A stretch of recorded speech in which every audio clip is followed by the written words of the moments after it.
maxaa ka socda magaalada Gaza kadib 24 saacadood oo ka soo wareegatay xabad joojintii lagu dhawaaqay burburka dhismayaasha isbitaalada maran raashin la'aanta magaalada ay dadku wajahayaan Mareykanka ciidamo gaar ah ayuu u diray dhulka Yahuuda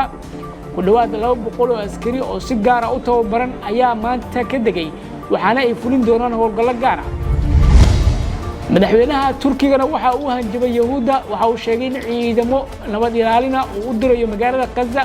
kuwaas oo ka qayb qaadan doona dhaqangelinta xabad joojinta ururka Xamaasna waxa uu iska fogeeyay warar kurkuteena oo baahinayeen warbaahinta Yahuuda kaas oo ah in Xamaas uu ka dhigis lagu sameeyo isla markaana hubkoodu ay burburin doonaan Yahuuda ayaa dhinaca kale u qaraar qaadatay dalka Lebanon waxa ay fulisay weeraro diyaaradaha dagaalka loo adeegsaday oo ay duqeeyeen xaafado dad shacab ay degan yihiin qodobadaas iyo qodobo kale dhowr ah ayaa idin hayna balse marka hore subscribe noo saara YouTube channel-keena Cabdullaahi Qorshe iyo sidoo kale Qorshe Media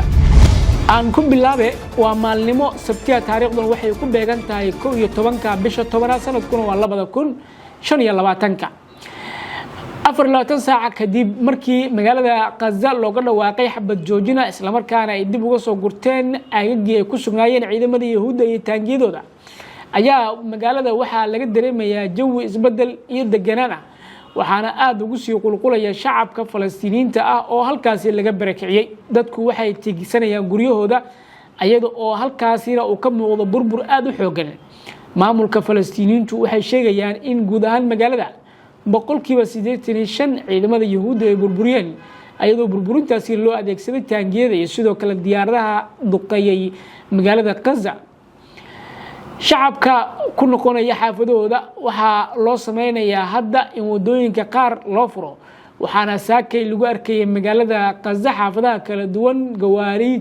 gaadiidka cagaf-cagafyada ah oo wadooyinka lagu banaynayo isla markaana burburka wadooyinka looga leexinayo waxa ka socda howlgallo samafal ah oo ay wadaan maamulka Falastiiniinta ah iyo sidoo kale shacab samafalayaal ah oo halkaasi isku garabsanaya warbixin uu soo saaray xafiiska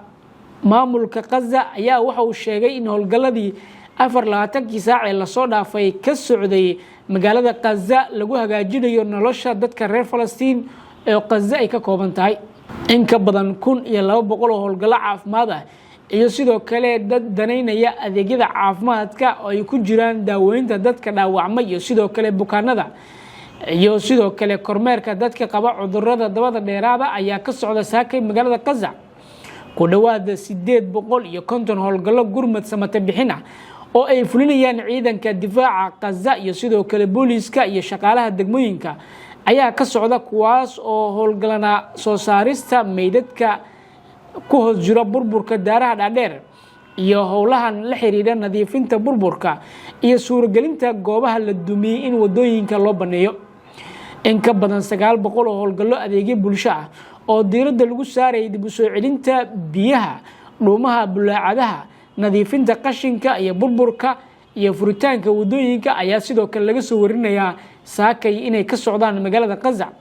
qiyaastii ku dhawaad 700 oo howlgallo bini'aadanimo ah oo lagu qaybinayo raashin iyo adeegyo kale oo bini'aadanimo ayaa lagu soo waramayaa in sidoo kale maanta ay fulinayaan shaqaalaha caafimaadka iyo sidoo kale dadka samafalayaasha ku dhawaad 650 howlgallo bulsho ah oo lagu qabtay xarumaha hoyga iyo sidoo kale iskuulada goobta si loo abaabulo barnaamijyo nafsi ah iyo mid lagu taageerayo bulshada taageero lagu muujinayo dadka nugul oo ay ugu horeeyaan carruurta iyo haweenka ay dadka samafalayaasha sidoo kale maanta sameynayaan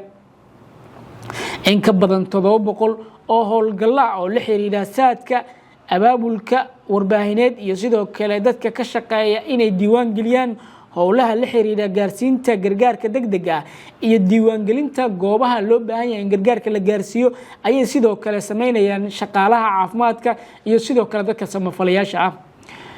marka loo eego 24 saac ka hor waxa magaalada hadda laga dareemayaa xasilooni iyo sidoo kale nabad waarta waxaana dadku ay aad ugu soo laabanayaan guryahooda ayadoo laga dareemayo wajidooda inay aad ugu faraxsan yihiin xabad joojinta balse ay aad uga baqayaan inay sii socon doonto in kale kalna ururka xaqudirarka ah Xamaas ayaa iska fogeeyay warar ay baahinaysay warbaahinta Yahuuda oo ay ku faanayeen in xamaas lagu leeshiiyay inuu ka dhigis lagu sameeyo isla markaana ay qodobada ka mid yihiin kuwaasoo yahuuddu aad ugu faanayso in xamaas ay ka guuleysatay isla markaana hadda ay dadka u qancinayso in hubkeeda la burburin doono oo ay mar dambe awoodi doonin in ay weerar geystaan ayagoo sidoo kale dadka u sheegaya in ay sidoo kale xamaas laga mamnuucay inay qayb ka noqdaan maamulada loo dhisayo dhulka falastiiniyiinta iyo shacabka falastiin sargaal u hadlay ururka xamaas ayaa waxa uu sheegay in wararkaasi ay yihiin kuwo been abuur ah isla markaana warbaahinta yahuuddu ay ugu talagashay in dadka ku marhabaabiso ayada oo isaga weecinaysa fashilka uga soo gaaray dagaalkii Gaza ay ku qaaday kaas oo muddo 2 sano ah ay ku burburinaysay ayadoo ujeedku aad ah in xamaas ay tirtirto balse taasi natiijadeeda ay noqotay in xamaas hadda caalamku u arkayo in la tirtiri waaye waxa uu sheegay intaasi aysan suuragal ahayn isla markaana ay tahay riyooyin ay ku faanayaan yahuuddu balse aysan gaari karin waxa uu sheegay in xamaas hubkeeda ay haysan doonto isla markaana ay qayb ka noqon doonto ciidamada loo sameynayo Gaza isla markaana ayagu ujeedkoodu markii hore u ahaa difaaca iyo sharafta karaamada dadka Falastiiniyiinta ee muslimiinta ah yahuudda Mareykanka maanta waxa uu geeyay dhulka yahuudda ku dhawaad 200 askari kuwaas oo la sheegay in si gaar ah u tababaran yihiin isla markaana ay fulin doonaan howlgallo gaar ah ciidamadan ayaa waxay yihiin special forceska waxaana la sheegay inay qayb ka noqon doonaan fulinta heshiiska lagu kala sixday magaalada Sharm el-Sheikh ee u dhaxeeya ururka Xamaas iyo sidoo kale yahuudda iyo sidoo kale dhaqangelinta qorshe 20 qodob ka koobnaa ee madaxweynaha Mareykanka Donald Trump uu soo bandhigay toddobaad ka hor ciidamadan ayaa isugu jira qaybo kala duwan oo dhinacyo gaar ah u tababaran waxaana qayb walba ay quseyn doontaa in ay ka qayb qaadato howlgallada la xiriira gurmadka dadka loo gaarsiinayo soo deynta maxaabiista isdhaafsigooda iyo sidoo kale badqabkooda waxaana ciidamada ku jiro sidoo kale injineero ka qayb qaadan doona sida la sheegay isku furka wadooyinka iyo sidoo kale in socodka dadka in la hagaajiyo ciidamadan ayaa maanta qaybtoodii ugu horeysay oo gaaraysa 200 oo askari waxa ay ka degeen dhulka yahuudda ayadoo halkaasi lagu soo dhaweeyay wararka qaar oo baahintu helaysa ayaa sheegaya in ciidamadan ujeedkoodu yahay kuwa aan gali doonin dhulka Gaza balse ay ka qayb qaadan doona in ay dhinaca farsamada iyo isku xirka ka caawiyaan dadka Falastiiniyiinta iyo sidoo kale yahuudda inta lagu guujiray isdhaafsiga maxaabiista iyo sidoo kale fulinta heshiiska lagu gaaray magaalada Sharm el-Sheikh ee dalka Masar madaxweynaha dalka Turkiga Rajab Tayyip Erdogan waxa uu shalay hanjabaad hawada u mariyay